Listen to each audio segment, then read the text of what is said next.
and that is Steppin Razor. I know to a lot of people, they connect this song with Peter Tosh in their mind. A lot of people don't really know you wrote this song. Yeah, well,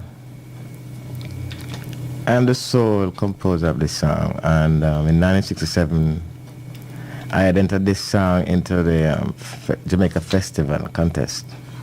They said it was the most appealing song. At the same time, it was very, very subversive, and therefore it was not. It was not. Both true. So therefore, they recommended that it would be a good record, but it wasn't appropriate for the occasion. Uh-huh. So from then, Peter took the song. I don't really remember if I had given the song to him. Uh-huh. He took the song and he recorded it.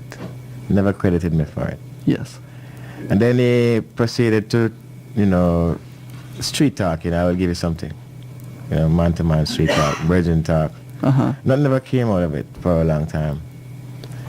And I tried to get legal rights back, which it was a very frustrated effort because I had 3 legal advisors which I couldn't afford. I had one in Jamaica, one in New York, and one in Los Angeles. To no avail.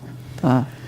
I then proceeded to confront the then Prime Minister's parliamentary secretary and reminded them that even though I'm not knocking on the system in Jamaica, but it's quite evident that there is not a musical industry, which in fact would have ascertained to the fact that I'm the composer of the song. Uh-huh.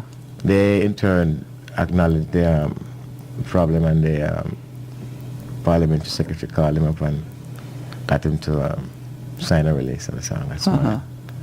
That's how I got the song back. Right. After 5 years and like 3 or 4 days. And also at the time, I should have collected a lot of money from Mr. Tosh in the United States, but the statute of limitation was expired. I see. Uh-huh. Well, still a struggle, huh? Well, I'm the poorest millionaire. Joe, a lot of people might not know that you were a member of the Wailers after Bunny Wailer left, and even before then, I beg your pardon. Uh-huh. I already played a song last week. Something has changed, this little out of mine. Oh, yeah. That's Joe Higgs. That's Joe Higgs in there. That's not Peter, that's me. Yeah, singing the low part. Yeah. Yeah. Uh-huh. I've been paid to be a Wailers many times, Uh-huh. I like a sideman. Right. Well, a lot of people say that you helped structure the harmonies of the Wailers I group. structured the harmony. I never helped. There was nobody else to help me. Uh-huh. You hear these guys claim that they were assisted, or they were saying they were helped along the way. They were taught along the way, Uh-huh. I mean, there's no apology about this. Well, no doubt about Joe Higgs being one of the real teachers in Jamaican music. I know when I saw Jimmy Cliff in '74, you were the band leader. You came out, did about 4 songs of your own, but it's very obvious when you watch a band and everybody in the band is watching one guy who's in control of the group, and in Jimmy Cliff's band, all the musicians were watching you. Yeah, but at the same time, I'm just saying that, you will always hear about, I'm always linked to this Wailer stuff, and if it's going to be like that for time and time again, let's put it straight. I am the one who taught the Wailers to sing. Uh-huh. I'm the one who taught the Wailers to be crafty, so taught them voice technique. I mean, who couldn't sing will learn how to be crafty, a lot of breath control technique.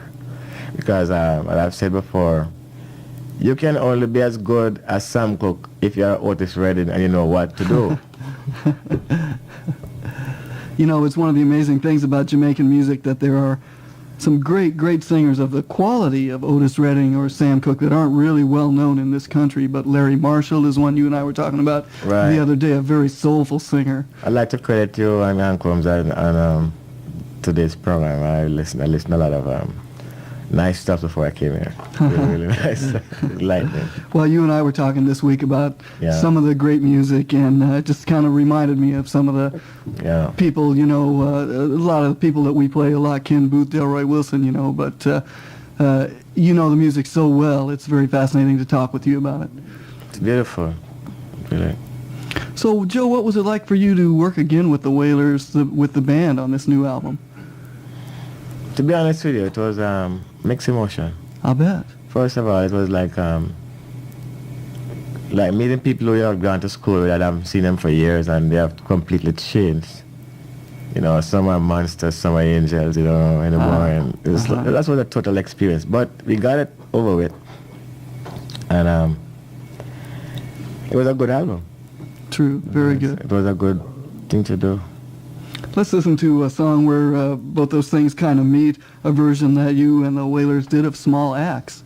And again, I should ask you, it's kind of interesting for a great songwriter like yourself to do songs by other people. I noticed Bunny Wailer on his new album does a couple of Johnny Osborne songs and just and a couple of Toots songs. Right, wondered what it was like for you to do a couple of these Wailer songs. Well, people kept saying, you know, you should do a Bob Marley song, or you should do a Bob Marley song.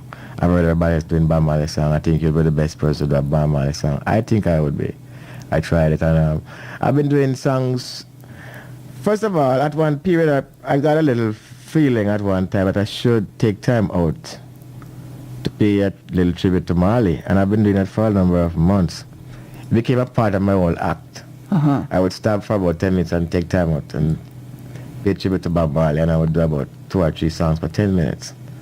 And I did that because in the whole process, I would say this is the most successful exponent of this music and the most conscious person to have established this awareness that Garvey has started, that Selassie has started. So, for example, the most successful exponent, even including Selassie, who is Jah, is Marcus Garvey.